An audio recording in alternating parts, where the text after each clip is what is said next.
History books, we see photos of the people who were leading this fight in the past. And it's hard to imagine ourselves among them. But you all are here. And what that means is that the future of this state truly lies in your hands.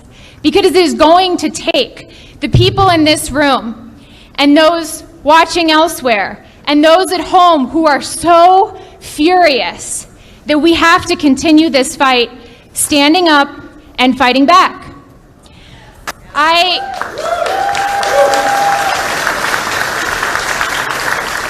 My grandmother did reproductive rights work in the 60s and the 70s. That was before and after Roe v. Wade was decided. I grew up hearing stories about the bomb threats made at the clinic where she volunteered in Minnesota. And that is part of my history, and that is part of our history, because we all know people who have been in this fight for generations. After the decision leaked a number of weeks ago, we had a rally that sprung forward in Racine 2 days later. And during that event, 3 women came up to me. The first said, "I accessed an abortion before Roe v. Wade. And it went okay, and I was incredibly grateful for that experience." The second said that she had a botched abortion and worried that she would never be able to have children in the future. And the third said that she was a social worker, pre-Roe v. Wade, and she worked with an 11-year-old incest victim who thankfully survived giving birth to her child. But of course, that was very much up in question. The reality that we are facing is one that none of us thought we would face. But we have to continue this fight. This work is going to be hard. It is going to require all of us to dig deep. But I am so grateful that we are in it together, that we can look around and draw strength from one another in this very difficult moment. Thank you for everything you have done and everything that you will do, because we're going to need you. Thank you, everyone.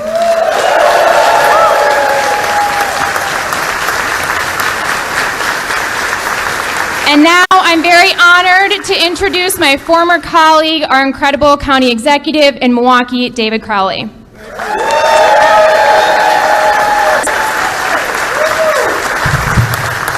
Hello, everybody. Again, I am County Executive David Crowley, proud native son of Milwaukee in this great state. But today is not a proud day. Today is a somber day of our nation. And it's a dark moment for the integrity of the highest court of the land. Because today we rally. And we don't rally in celebration of anything. Today is not meant to be festive. Today we gather in defiance of the majority decision. When we think about how they voted, how they made a decision in favor of an antiquated view of the few. Today we rally against a decision to reverse nearly 50 years of precedent and restrict millions of Americans from the ability to make their own reproductive health decisions. And I'm here to say what is fundamentally true, that every single person should have the right to consult their doctor, their faith, their family, to make the reproductive health decision that is right for them.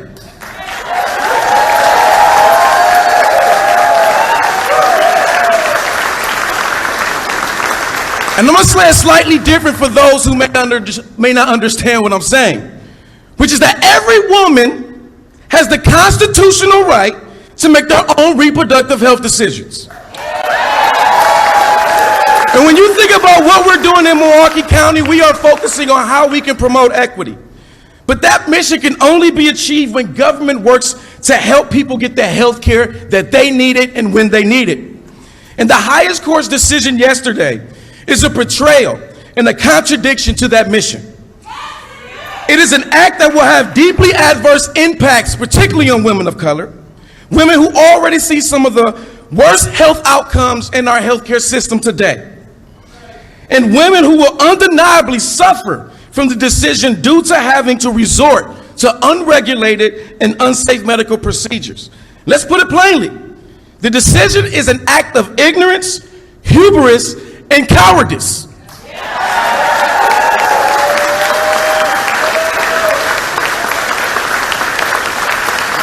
But this decision is not the finish line of this race. It is not the finish line. And we all know that we have the tools that we need in order to win this fight. And that is truth, that is passion, and that is courage.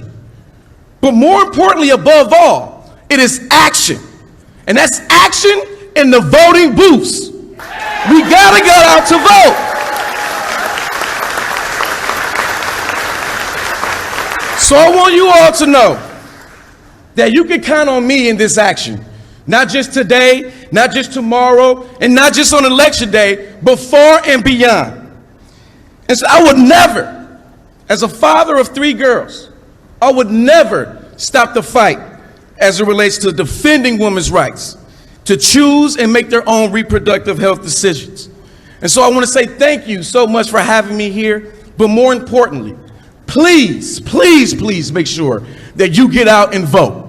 And with that being said, I am honored and humbled to have a great friend in the Attorney General's office, and I want to make sure that we introduce him because he has been a great fighter right here in the great state of Wisconsin, my good friend, Attorney General Josh Call.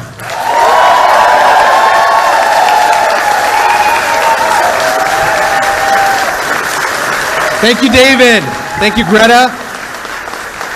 Thank you to everybody who is here today. Look at this show of support for reproductive freedom in Wisconsin. You know, yesterday was a dark day for our country. Roe v. Wade transformed this country in 1973. It made women in America more free, more equal, and it made pregnancies safer for pregnant mothers. Yesterday, that progress was repealed. We lost 49 years of progress in one day, and today, women in America have woken up less free than they did just 2 days ago. Yesterday was a dark day. Today, we start to fight back.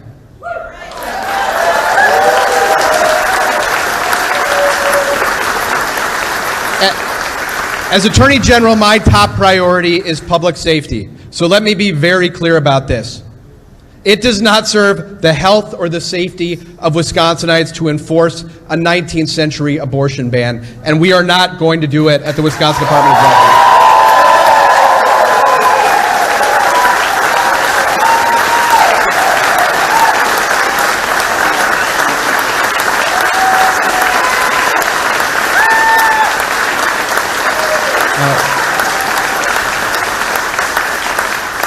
Now, Governor Evers called the legislature into special session just a few days ago. A few days ago, legislators had the opportunity to stop this draconian law from potentially going into effect. They had the opportunity to stop the confusion and the chaos that's going to be happening over the weeks ahead as people try to navigate the applicability of a 19th century law to 21st century medicine. And you know what Republicans in the legislature did? They didn't show up. Almost no Republicans showed up. And they tried to gaslight the people of Wisconsin and saying that, well, we don't know what's going to happen in that Supreme Court decision. Well, guess what? We know what happened now. And it is time for Republicans in the legislature to join their Democratic colleagues and show up and protect reproductive freedom in Wisconsin.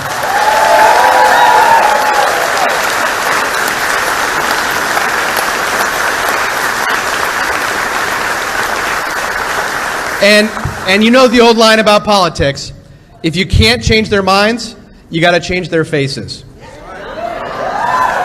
And 2022's election is going to be remembered for the next generation as the election that came after Roe was overturned. This is going to send a message that people will remember for decades to come. So it is in our hands to send a very clear message. Yes, they have gerrymandered the legislature, but we need to fight to win every seat in the state Senate and state assembly where we can elect a pro-choice candidate that we can.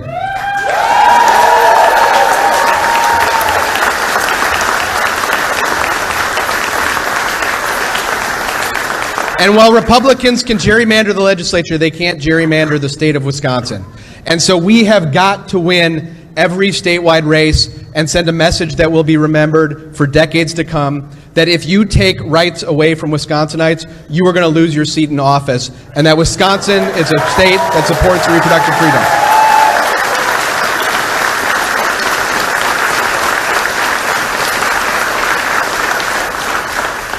So the fight begins today.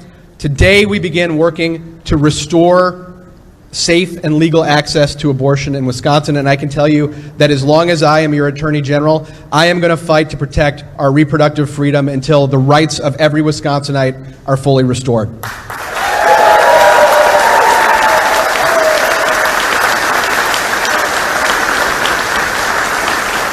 And with that, I have the privilege to introduce a champion for reproductive freedom in the United States Senate, U.S. Senator Tammy Baldwin.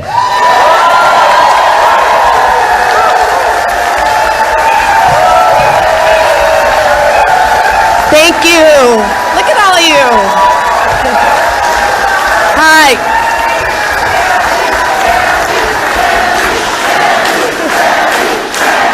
Thank you. Well, I am going to be speaking between two people who I regard right now as the brick wall in Wisconsin.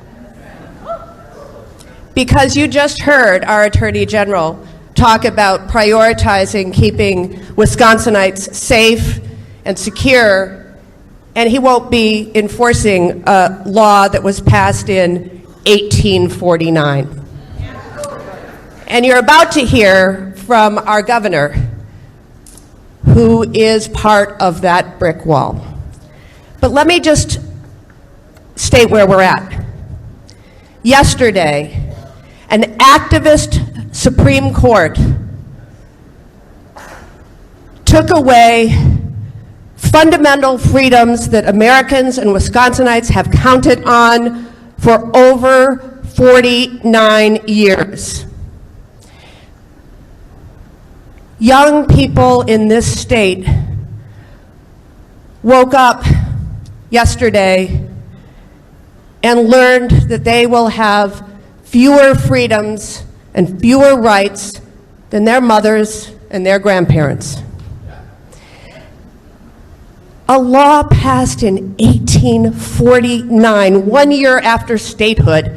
We are not going back to the middle of the 19th century.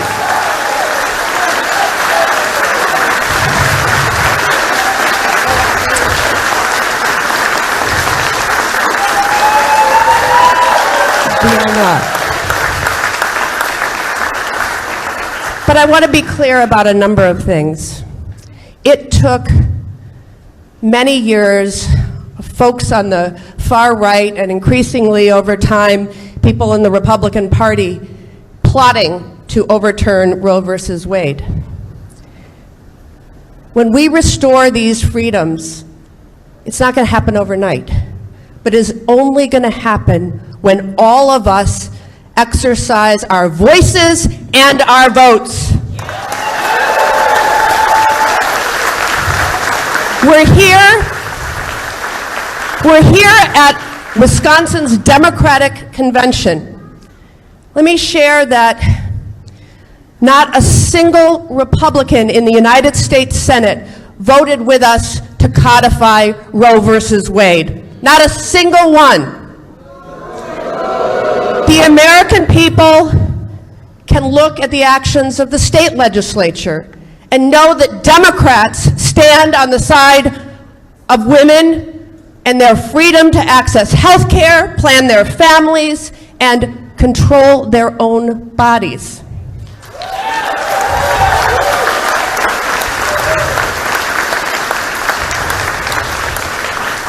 When we organize for and participate in this fall's elections, Roe versus Wade is on the ballot.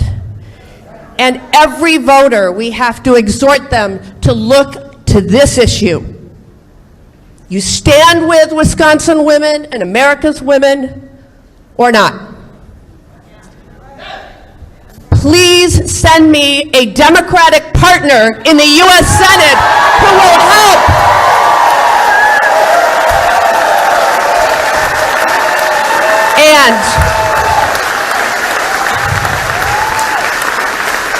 And please return Josh Kaul to be the top law enforcement officer in this state with appropriate priorities. And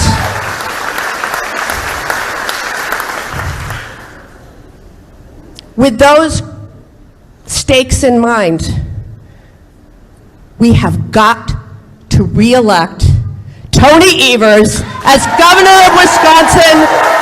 Without further ado, I give you Governor Evers.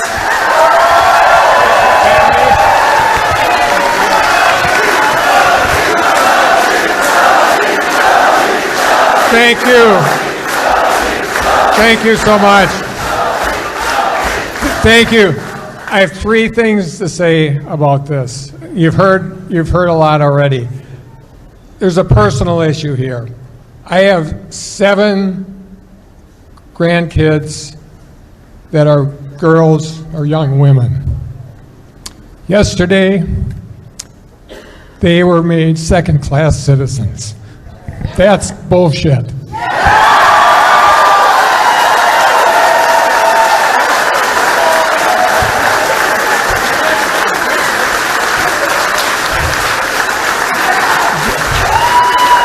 The second thing is what has been said before. This next election is critical.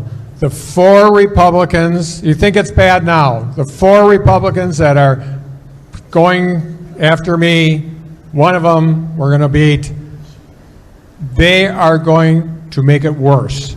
They are going to make it worse. Elections do matter. This is a tough situation, but we have to bring people to the legislature, obviously getting Tammy a much better partner and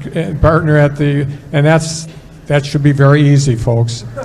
Very easy. We have to do it. We have to do it. And the very, very last thing is, you know, several of the speakers talked about the 1849 law that got us to where we are today. And you think about the people that created that law. I have to bet that not a damn one of them was a woman, right? 1849. They had no rights back then. So 1849 law says that anybody that provides an abortion is subjected to a felony, 1 to 6 years. Did you ever think about the word clemency? I will provide clemency to any physician that is charged under that law.